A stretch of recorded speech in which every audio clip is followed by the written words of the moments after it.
Oke anak-anak, kita lanjut materi kita. Kalau tadi kita bahas tentang Monera, saat ini kita lanjut tentang protista.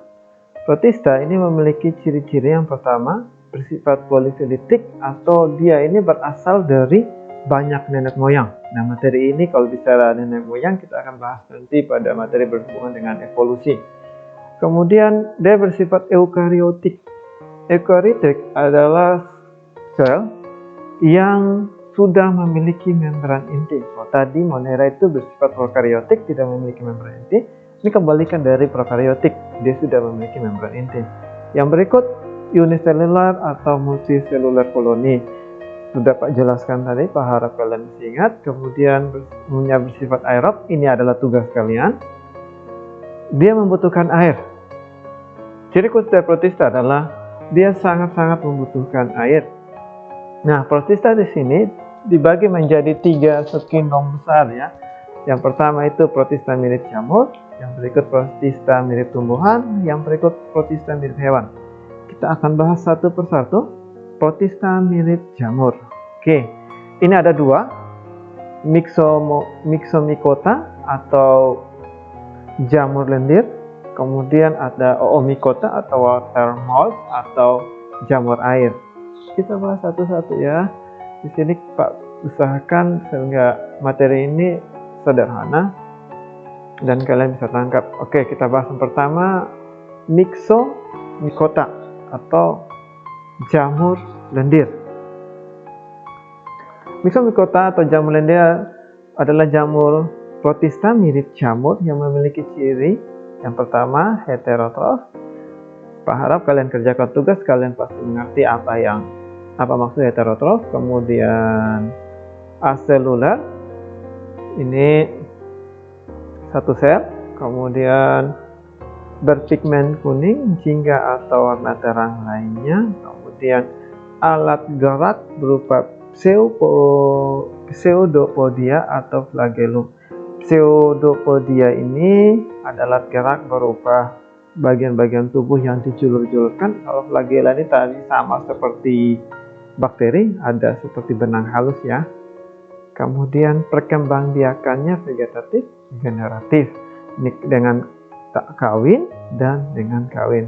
Contoh dari jamur lendir ini adalah gambarnya ini, namanya adalah Thisarium polycephalum. Oke. Yang berikut adalah Oomycota atau jamur air. Ini memiliki ciri seperti pertama heterotrof. Jika kalian paham, kalau sudah kerjakan tugas, umumnya bersifat uniselular atau terdiri satu sel. Kemudian tersusun atas sifat senositik. Nanti kita lihat gambarnya. Karena dinding sel tersusun atas selulosa namun tidak berkloroplas. Dia punya dinding sel ini tersusun hampir sama dengan dinding sel tumbuhan, namun dia tidak memiliki warna hijau ya. Kloroplas ini warna hijau ya. Perkembangbiakan sama seperti jamur lendir tadi, vegetatif dan generatif. Contohnya adalah Saprolegnia sp, ini gambarnya ya. Kalau tadi hifa senositik itu adalah hifa atau benang yang menghubungkan antara satu sel atau satu jamur lendir dengan jamur lendir yang lain. Kemudian ada namanya protista mirip tumbuhan. Ini kita masuk ke dalam namanya fitoplankton dan alga atau multiseluler. Yang kalau biasanya kita fitoplankton atau plankton, tumbuhan plankton yang biasa jadi makanan utama di laut, itu masuk dalam protista mirip tumbuhannya. Nah, ciri utama dari protista mirip tumbuhan, kenapa dia dikatakan mirip tumbuhan? Karena dia memiliki yang namanya klorofil. Klorofil di sini berfungsi sebagai alat fotosintesis ya. Ini atau kalau klorofil disebut sebagai hasad hijau daun. Nah, reproduksinya ini ada 2, aseksual atau vegetatif, pembelahan sel dan fragmentasi. Pak sudah jelaskan pada materi tentang Monera. Kemudian seksual melalui zigot ya. Kemudian dia membutuhkan air untuk dapat hidup. Protista mirip tumbuhan sangat-sangat membutuhkan air. Fitoplankton ini kita temukan di laut ya, alga juga kita temukan di air, ada di laut, ada di danau. Nah, ini terbagi dalam 5 divisi. Kita buka duluan divisi pertama, Euglonophyta. Ini ciri-cirinya. Pertama, memiliki pigmen utama klorofil A dan B, klorofil hijau ya. Kemudian cadangan makanan disimpan dalam bentuk paramilum di dalam batang.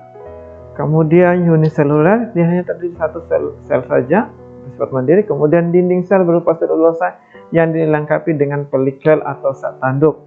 Ini hampir sama dengan zat tanduk ya bentuknya.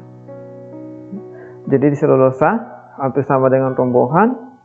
Kemudian bergerak bebas dengan 1 atau 2 flagel di ujung anterior, ujung depan atau belakang ya, atas atau bawah. Kemudian memiliki bintik mata yang tersusun atas pigmen merah dan biru. Reproduksi secara aseksual atau dan pembelahan binar seksual atau dengan pembelahan binar ya. Nah, gambarnya contohnya ini yang Pak kasih adalah Euglena viridis. Gambarnya seperti ini. Ini merupakan gambar di bawah pengamatan mikroskop ya, karena protista ini masih masuk dalam mikroskopis. Kemudian yang berikut adalah Chlorophyta. Memiliki pigmen utama itu klorofil A dan B atau warna hijau. Cadangan makanan disimpan dalam bentuk amilum dan minyak. Hampir sudah sama dengan tumbuhannya. Kemudian uniseluler, dia bersifat uniseluler atau multiseluler koloni. Dia di sini dia membentuk koloni untuk hidup bersama. Kemudian dinding sel berupa selulosa. Sudah sama dengan tumbuhan. Reproduksi aseksual dengan pembelahan binar, fragmentasi, sudah jelaskan, dan pembentukan zoospora. Reproduksi seksualnya itu dengan isogami, anisogami, dan oogami. Nanti akan Pak jelaskan secara khusus nanti ya. Contoh hewannya itu adalah kolera. Ini adalah apa? Kalau reproduksi seksual dari isogami, anisogami, oogami nanti kalian bisa bahas. Kita akan dapat di materi sistem reproduksi ya. Kemudian contoh yang berikut itu adalah uva ini ya. Gambarnya ini yang uniselulernya, kolera. Kemudian kalau yang multiseluler bentuk koloni, uva seperti ini. Parasa ini, kalau yang ini kalian sudah biasa ketemu di laut. Kemudian ada namanya Rhodophyta. Ini alga merah ya, biasa disebut sebagai itu, memiliki pigmen utama atau zat warna utama itu picoretin, warna merah. Kemudian ciri yang berikut, cadangan makanan disimpan dalam bentuk tepung fluorid. Ini bersifat tepung yang multiseluler bertalus, makroskopis. Dia membentuk multiseluler, nanti kita lihat gambarnya. Kemudian di sel berupa selulosa dengan lapisan ini di luar dan myofibril di dalam. Kemudian reproduksi aseksual dengan karpospora yang terbentuk dari tetraspora. Reproduksi seksual dengan pembentukan sigot dari gamet jantan yang dihasilkan spermatangium dan gamet betina yang dihasilkan dengan karpogonium. Oke. Multiselular bertalus, ini gambarnya multiselular bertalus seperti ini ya bentuknya nanti ya. Oke, berikutnya adalah Phaeophyta. Itu memiliki pigmen utama xanthophyll kuning dan fucosatin coklat. Kemudian cadangan makanan disimpan dalam bentuk laminarin. Kemudian multiselular bertalus makroskopis, sama seperti tadi Rhodophyta ya. Dinding sel berupa selulosa dengan lapisan gumi dan asam alginat luar. Kemudian dilengkapi dengan gelembung udara untuk penyimpanan nitrogen dan mengapung. Terus reproduksinya aseksual dengan fragmentasi dan pembentukan zoospora. Reproduksi seksual dengan cara isogami dan oogami. Gambarnya seperti ini ya. Kalau ini gambarnya contohnya itu adalah Sargassum vulgare. Gambarnya seperti ini, Pak rasa kalian sudah pernah lihat, sudah pernah ketemu. Kemudian ada Chrysophyta. Ini ciri-cirinya memiliki pigmen utama fucosatin coklat, karoten jingga, xanthophyll kuning. Kemudian cadangan makan disimpan dalam bentuk leukosin dan laminarin. Kemudian bersifat uniseluler satu sel atau multiseluler atau koloni dalam bentuk filamen. Dinding sel berupa hemiselulosa dengan pektin atau silika. Bergerak bebas dengan 2 flagella di ujung anterior. Reproduksi aseksual dengan cara pembelahan binar atau fragmentasi. reproduksi seksual dengan pembentukan auxospora. Ini contoh gambarnya ya, anak-anak. Contohnya itu adalah Mesococcus. Kemudian protista mirip hewan. Protista mirip hewan dapat disebut sebagai zooplankton, uniseluler, protozoa multiseluler. Memiliki alat gerak berupa pseudopodia, flagel, dan silia. Seperti Pak sudah jelaskan, flagel sudah jelaskan, silia hampir sama dengan flagel tapi dia bentuk banyak. Kemudian reproduksi secara aseksual, pembelahan biner, seksual, konjugasi. Nah, protista mirip hewan yang pertama itu Rhizopoda, ini uniseluler, bersifat heterotrof, bergerak dengan pseudopodia secara amiobit. Kemudian mencari makan dengan memangsa alga lain dengan menangkap menggunakan pseudopodia. Makanan yang ditangkap oleh tebakan melalui sitostoma secara endositosis lalu menuju vakuola makanan untuk dicegah. Reproduksi secara aseksual dengan pembelahan biner. Contohnya di sini adalah Entamoeba coli. Ini biasa menyebabkan sakit perut ya. Kemudian yang berikut adalah flagellata, uniseluler, autotrof atau heterotrof. Ini adalah tugas kalian untuk minggu depan. Kalau kalian kerja otomatis kalian tahu. Kemudian umumnya parasit, bergerak dengan flagel dengan berenang. Kemudian reproduksi secara aseksual dengan pembelahan biner. Contohnya adalah flagellata. Ini gambar di bawah mikroskop ya. Kemudian ada ciliata, uniseluler, ciri yang pertama uniseluler. Kemudian heterotrof, berikutnya bergerak dengan silia. Kemudian mencari makan dengan menangkap menggunakan silia dan memasukkan makanan ke dalam sitostoma. Makanan yang ditangkap lalu ditelan melalui sitostoma secara endositosis lalu menuju vakuola makanan untuk dicerna. Reproduksi secara aseksual dengan pembelahan biner secara membujur. Reproduksi seksual dengan konjugasi. Contohnya adalah ciliata ini warna hijau ya.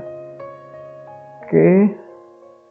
Sporozoa bersifat uniseluler, heterotrof, kemudian umumnya bersifat parasit, bergerak dengan mengubah kedudukan tubuhnya atau mengikuti pergerakan yang terjadi di lingkungannya, kemudian melekat dengan sel inang menggunakan kompleks apikal yang terdiri dari rekat dan pengisap. Reproduksi secara aseksual, skizogami yang bela diri pada tumbuh inang tetap, dan sporogoni menghasilkan spora pada tubuh inang perantara. Reproduksi seksual peleburan mikrogamet, betina dan makrogamet jantan. Gambarnya contohnya itu adalah Plasmodium. Peranan protista ya. Peranan protista untuk yang menguntungkan dan yang merugikan. Oke, sabar ya. Ini ada dua, merugikan dan yang menguntungkan. Yang merugikan di sini biasa bersifat memberikan penyakit. Kalau menguntungkan ini biasanya pada kolera itu menjadi alternatif makanan untuk tumbuhan. Kalau Entamoeba coli itu biasanya bersifat merusak tubuh. Itu kalau kita makan itu menyebabkan sakit perut. Oke.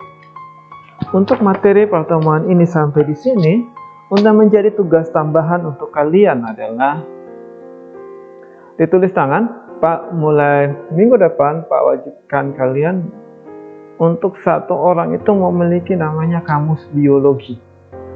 Saat kalian punya kamus biologi, kalian mendata dari materi yang sudah video pembelajaran pertemuan minggu ini. Video pembelajaran itu ada istilah-istilah biologi, kalian tulis ulang istilah tersebut dengan pengertiannya. Kemudian difoto dan dikirim ke Pak. Jadi kalian punya dua tugas ya. Yang pertama tadi tentang aerob, anaerob, heterotrof, dan autotrof. Pengertian, terus contoh bakterinya. Kemudian sekarang tugas yang berikut adalah wajib mempunyai kamus biologi, karena kamus biologi akan digunakan dari kelas 7 sampai kelas 9. Kemudian mendata setiap istilah-istilah biologi yang ada dalam video pembelajaran. Kemudian tuliskan pengertiannya di kertas atau di buku dan difoto kirim ke Pak. Pak harap tugas kalian bisa kerjakan, karena Pak sangat serius dan tidak boleh main-main ya. Ini materi akan keluar selama ujian. Pak harap, sampai sini pertemuan kita akan bertemu pada pertemuan selanjutnya.